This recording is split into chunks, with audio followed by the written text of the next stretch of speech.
นพี่น้องเอ้ยมื้อนี้ข่อยมาแย่ไข่มดแดงโอ้ยจะเป็นหอนเทิงมดแดงกัดมึงเนี่ยมึงข่อยได้โอ้ยทั้งถ่ายรูปทั้งอยากได้คอมเมนต์โอ้ทั้งอยากได้คอนเทนต์เฮ้ยกัดคักกัดเนี่ยไปบ่เป็นเรื่องเนี่ยตาย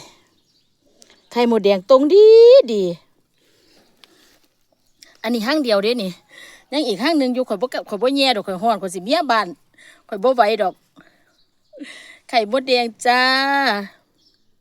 โอ้ยเทศก่อนเด้อ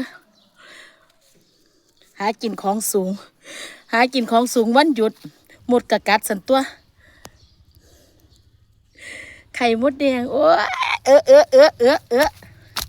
แต่อยากหัวเถอะ